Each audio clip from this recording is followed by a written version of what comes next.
네, 복잡한 이슈의 본질을 파헤쳐보는 시간입니다. 오늘은 2026년 3월 18일 시장을 그야말로 공포로 몰아넣었던 갑작스러운 붕괴, 그날의 진실을 함께 재구성해 보겠습니다. 바로 2026년 3월 18일입니다. 기술주 중심의 나스닥 지수가 갑자기 폭락했어요. 정말 순식간에 그동안의 상승분을 다 반납하면서 시장 전체에 엄청난 충격파를 던졌죠. 이게 단순히 기술주만의 문제는 아니었습니다. S&P 500하고 다우지수까지 같이 무너졌거든요. S&P 500 종목 중에 420개 이상이 하락했으니까 이건 뭐 거의 모든 종목이 다 팔렸다고 봐야죠. 시장 전체가 그야말로 투매, 즉 패닉에 빠진 겁니다. 도대체 무엇이 이런 공포를 만들어낸 걸까요? 이 패닉의 실체를 이해하려면요, 시장의 공포가 가장 잘 드러난 아주 기이한 사건 하나를 먼저 들여다봐야 합니다. 바로 마이크론 테크놀로지에서 벌어진 일이죠. 자, 장이 끝나고 나서 마이크론이 실적을 발표했는데요. 이게 정말 믿을 수 없는 수준이었습니다. 전년 대비 매출이 무려 238%, 거의 3배 가까이 폭증한 거예요. 시장이 예상했던 걸 아득히 뛰어넘는 그야말로 엄청난 어닝 서프라이즈였습니다. 상식적으로 당연히 주가가 폭등해야 맞잖아요. 그런데 시간 외 거래에서 오히려 주가가 떨어졌습니다. 이게 말이 되나요? 바로 이 비이성적인 현상, 이게 우리에게 첫 번째 단서를 던져줍니다. 그리고 그 단서는 연방준비제도, 즉 연준의 혼란스러운 신호를 가리키고 있었죠. 시장은 연준이 좀 명확한 방향을 알려주길 바랐지만 돌아온 건 완전 모순 덩어리였습니다. 자, 한쪽에서는 연준이 인플레이션도 그렇고 경제 성장률도 그렇고 생각보다 더 높을 것 같다고 전망치를 올렸습니다. 보통 이런 신호가 나오면 이제 돈줄을 더 쥐겠구나, 즉 금리를 올릴 수도 있겠다고 생각하는 게 정상이거든요.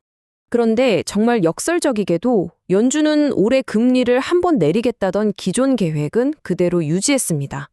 애널리스트들은 이걸 매파적 동결이라고 불렀는데요. 쉽게 말해서 걱정은 되는데 일단 가던 길은 가겠다는 식의 애매한 태도였죠. 이게 시장의 불확실성만 엄청나게 키운 겁니다.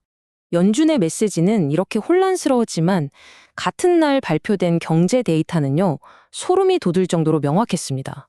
그리고 그 데이터는 시장이 가장 두려워하는 딱 한 단어, 바로 그 단어를 똑똑히 보여주고 있었어요. 바로 생산자물가 지수 PPI입니다. 이게 앞으로의 물가를 미리 보여주는 중요한 지표거든요. 근데 시장에서는 한 0.3% 오를 거라고 봤는데 뚜껑을 열어보니까 0.7%가 나온 겁니다. 예상치의 2배가 넘는 충격적인 수치였죠.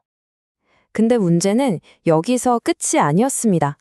동시에 고용시장에서도 심각한 균열이 보이기 시작했어요. 일자리가 줄어들고 실업률은 오르기 시작한 거죠. 자, 그러니까 핵심은 이겁니다. 물가는 미친 듯이 치솟는데 일자리는 줄어들고 경기는 나빠지는 이 조합. 이게 바로 시장이 최악의 시나리오라고 여기는 스태그플레이션의 전형적인 모습인 거죠. 이 스태그플레이션이라는 공포가 그냥 갑자기 툭 튀어나온 건 아니었습니다. 두 가지 아주 강력한 글로벌 요인이 이 위기에 기름을 붓고 있었어요. 첫 번째는 이란의 가스전이 직접 공격을 받았다는 소식이었습니다. 이 소식 하나에 전 세계 에너지 공급망이 마비될 수 있다는 공포가 확산되면서 유가가 그야말로 통제 불능 상태로 치솟아 버렸습니다. 이런 인플레이션 위험에 시장은 곧바로 반응했습니다. 모든 대출금리의 기준이 되는 미국 10년물 국채금리가 순식간에 4.26%를 뚫고 올라가 버린 겁니다. 세상 모든 것의 비용이 더 비싸지기 시작한 거죠. 그리고 이게 바로 글로벌 유동성 고갈 과정으로 이어집니다. 지정학적 공포와 미국 금리 상승이 마치 거대한 진공청소기처럼 전 세계에 풀려있던 돈을 미국 달러로 전부 빨아들이기 시작하는 거죠. 결국 모든 자산 시장이 압박을 받을 수밖에 없는 상황이 된 겁니다. 자, 이제 모든 증거가 나왔습니다. 혼란에 빠진 연준, 스태그플레이션이라는 공포스러운 데이터, 그리고 글로벌 압박까지. 이 모든 걸 종합했을 때 애널리스트들의 최종 결론은 과연 무엇이었을까요? 한 기관 투자 보고서는 딱 2가지 시나리오를 제시했는데요. 시장이 다시 회복할 가능성은 10% 미만, 사실상 불가능에 가깝다고 본 겁니다. 반면에 추가 하락 가능성은 90% 이상으로 이게 거의 기정사실이라고 분석한 거죠. 그래서 추천한 전략은 뭐냐? 바로 완전한 방어태세로 전환하라는 것이었습니다. 위험 자산은 줄이고 당장 현금 비중을 30% 이상으로 크게 늘려서 충격에 대비하라는 아주 단호한 권고였죠. 최종 평결은 의심의 여지 없이 약세, 즉 베어리시였습니다. 높은 인플레이션과 금리 상승, 그리고 그동안 쌓여온 극단적인 밸류에이션 부담, 이 세 가지 치명적인 조합이 만나서 본격적인 하락장, 즉 퍼펙트 스톰의 서막을 열었다는 결론입니다.